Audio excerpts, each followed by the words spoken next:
Welcome to Demon Life. I'm Nick West, and here with me today we have Dr. Greg Granger. Pleasure to have you with us today, Dr. Granger. Thank you, Nick. Good to be here. Absolutely. Jumping right into our topic is the Syrian Civil War. Can you just give us a brief overview of kind of the state actors and non-state actors and their interest in kind of how this war came to fruition? Sure. Well, of course, some people would blame this going back to the creation of states like Syria, going back to the end of World War I, where the borders were drawn in a way that didn't always satisfy everyone. But moving up to the more modern era, what we have is essentially a dynasty. The Assad regime took over power from his father. In some ways, early on, ruled in a fairly rational, not so dictatorial manner. But when people started demanding more freedoms, people started demanding a little more access to services and a personal stake in politics, he reacted very violently. He didn't react well to a protest. He cracked down, and thinking that people would react to the crackdown by retreating. And instead, they upped their resolve, and they became stronger, and the protest became a civil war. On top of that, as has happened in many conflicts lately, in Libya and Iraq and elsewhere, tens of thousands of foreign fighters came in. Now, they're not necessarily fighting for or against Syria. They're fighting for their own vision of the future. Some of them have nothing better to do. Others have a very strong, what they consider religious motivation for their acts. So we have dozens of small groups, some of them large, some of them small, populated by people from within Syria and from without Syria, people from Libya, people from Chechnya, who have come in to try to overthrow the Assad regime. Like all governments, pretty much, the Assad regime is fighting hard against the effort to overthrow it, and it has international sponsors. Iran has taken the cause of Syria, as has Russia. So on one side, we have Russia and Iran backing up a dictatorial and rather oppressive regime. On the other hand, we have a lot of what we would call jihadist or Islamist, political Islamist, militant Islamist groups who are trying to overthrow the regime. Now that leaves the question, where does the United States come in? We're trying to support what we hope are moderate elements within the rebels, but we've had for some time now kind of a two-sided policy towards Syria, and it's not working very well. We want to overthrow Assad, but we don't want the current rebels to be the ones who take his place. And so it's hard to see how our objectives are going to be fulfilled. So when Ted Cruz said things like, if we bombed Syria, we would be the Air Force for ISIL, that's sort of true with what you're saying right now. Is that complex and of an issue? Yeah, I wouldn't say, I think intention is more important than results. It is not our intent to support ISIS. However, if we have a common enemy, then in a sense, anything we do to that common enemy, ISIS is okay with. And for that matter, vice versa.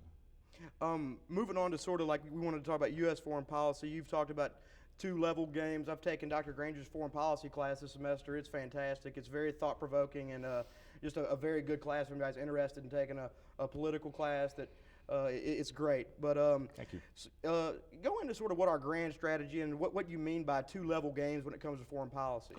Well, these are essentially two different concepts. First of all, by grand strategy, what happened was we essentially got spoiled during the Cold War. We had one major enemy, we had one major objective, and that was to contain the Soviet Union. That was our grand strategy. Now we're in a period where the world is not very orderly. We have rising powers, we have changing powers, we have new countries in the world, and we have, as you pointed out before, very powerful non-state actors who are threatening the system. Facing that kind of world, it's very difficult to come up with one overarching strategy that would use all of our resources, diplomacy, military, and economics, all for its one goal. Instead, we have many competing goals. Now, that does lead the discussion into what many scholars call the two-level games. And what I mean by that is we conduct foreign policy outside of our borders with our partners as well as our enemies, our adversaries, but we also conduct foreign policy domestically. The president and his foreign policy leaders have to, in a sense, negotiate at the international table, but they've got to negotiate at home as well. They've got to negotiate with Congress, the media, and the American people, and that makes it a very difficult job. Foreign policy for democracies is very difficult because we have a very wide diversity of opinions that deserve a say. And that means making decisions is really tough. Absolutely. And I've heard the term red line come up.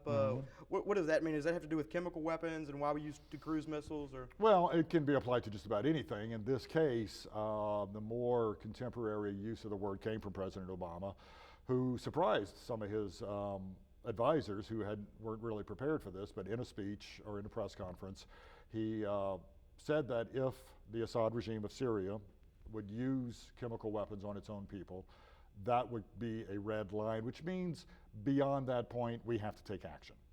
Now, as people remember, the Obama administration really, as well as the British, did not want to deepen our involvement in the Syrian war.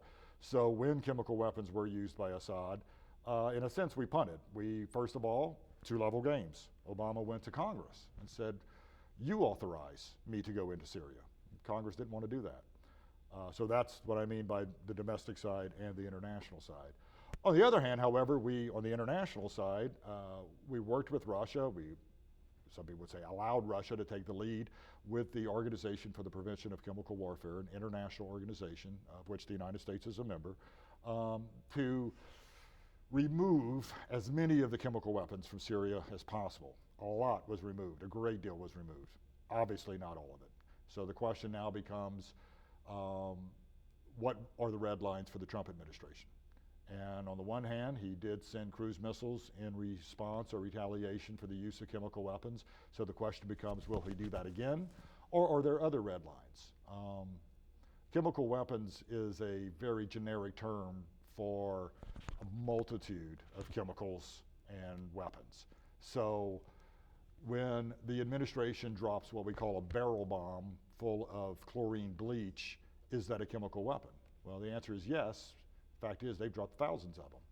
Will that cross a red line with President Trump? I honestly don't know. We'll just have to wait and see. And you mentioned hard power, which is the military force from the Tomahawk missiles. And I've heard you say before that a big dose of soft power should come after this. Tell us some instruments of soft power. Sure.